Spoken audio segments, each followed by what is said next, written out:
सोचिए, आधी रात का समय है, खामोश गलियां, बुझा हुआ आसमान और दूर कहीं कुत्ते का भौंकना। एक लड़की अकेली अपने कमरे में बैठकर किताब पढ़ रही है। अचानक खिड़की से तेज हवा का झोंका आता है, पर्दा हिलने लगता है और उसे लगता है जैसे कोई परछाई खड़ी हो। दिल जोर जोर से धड़कने लगता है, सांसें तेज हो जाती है। लेकिन कुछ क्षणों बाद जब लाइट जलाई जाती है तो सच्चाई सामने आती है। वो तो बस पर्दे की हलचल थी। वो हंस पड़ती है, मगर उसी हंसी में छिपा होता है डर का स्वाद। यही सवाल उठता है, मनुष्य डर से आनंद क्यों लेता है? आखिर क्यों हम हॉरर फिल्मों के टिकट खरीदते हैं, भूत घरों में जाते हैं या रोलर कोस्टर पर चीखते चिल्लाते हुए भी कहते हैं मजा आया? ये जानने के लिए हमें डर के पीछे छिपे विभिन्न कारणों को समझना होगा। तो चलिए शुरू करते हैं। भाग 1, डर का विरोधाभास। डर का मूल स्वभाव है सुरक्षा। जब हमारे पूर्वज जंगल में रहते थे और सामने से शेर आता था तो वही डर उन्हें भागने और बचने की ताकत देता था। डर का काम है चेताना।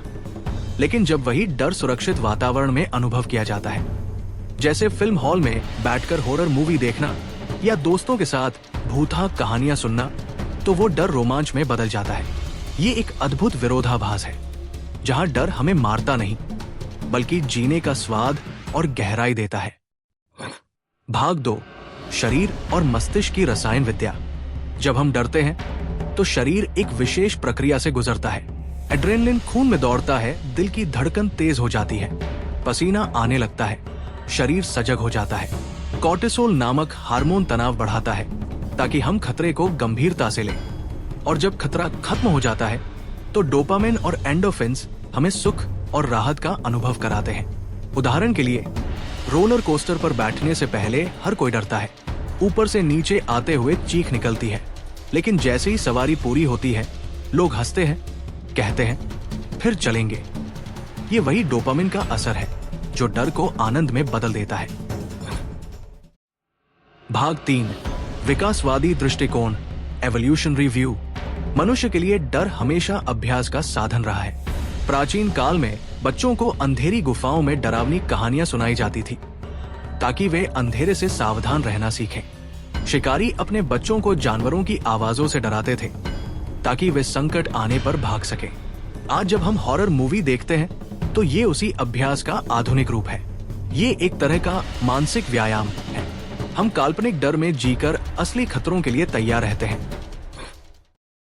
भाग 4, डर का सामाजिक और सांस्कृतिक पहलू। डर सिर्फ अकेले का अनुभव नहीं है, ये सामूहिक भी है। सोचिए, जब दोस्तों के साथ हॉरर मूवी देखने जाते हैं, अचानक कोई डरावना दृश्य आता है, सब एक साथ चीखते हैं, फिर हंसते हैं। उस पल का मजा अकेले नहीं मिलता। गांवों में लोग रात को आग के चारों ओर बैठकर भूत प्रेत की कहानियां सुनते हैं। डर उन्हें जोड़ता है, एक सामूहिक अनुभव देता है।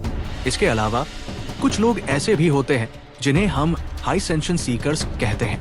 ये लोग रोमांच और खतरों में आनंद खोजते हैं, जैसे स्काई डाइविंग, बंजी जंपिंग या हॉरर फिल्में। उनके लिए डर एक गहरी दार्शनिक यात्रा है, जहां वे जीवन और मृत्यु की सीमाओं को छूकर लौट आते हैं। भाग 5, डर और आनंद का चक्र। डर हमेशा एक चक्र में चलता है, पहले तनाव और बेचैनी, फिर राहत और आनंद। यही चक्र बार बार हमें डर की ओर खींचता है। हॉरर मूवी खत्म होने के बाद लोग कहते हैं चलो अगली भी देखते हैं। रोलर कोस्टर से उतरकर लोग कहते हैं फिर से चलेंगे। ये वही अनुभव है जो हमें मृत्यु का हल्का सा स्वाद देकर जीवन को और मूल्यवान महसूस कराता है। भाग 6, दार्शनिक दृष्टिकोण। डर केवल एक भावना नहीं बल्कि जीवन का दर्पण है। जब हम डरते हैं तो हमें अपनी नश्वरता का एहसास होता है। हमें याद आता है कि जीवन सीमित है और हर क्षण अनमोल है। डर हमें मृत्यु का स्मरण कराता है और इसी स्मरण से जीवन और सुंदर लगने लगता है। उदाहरण, जब हम किसी डरावनी जगह पर जाते हैं, जैसे पुराना श्मशान या सुनसान हवेली, तो उस पल में हमें अपनी धड़कन और सांसों का एहसास सबसे ज्यादा होता है। यही डर हमें जीवन की उपस्थिति को और गहराई से महसूस कराता है। तो अगली बार जब आप किसी हॉरर मूवी देखें, रोलर कोस्टर पर बैठें या भूतहा कहानी सुने, तो याद रखिए, आप केवल डर का अनुभव नहीं कर रहे, बल्कि जीवन की गहराई को छू रहे हैं। डर हमें मृत्यु की याद दिलाता है और जीवन का महत्व समझाता है।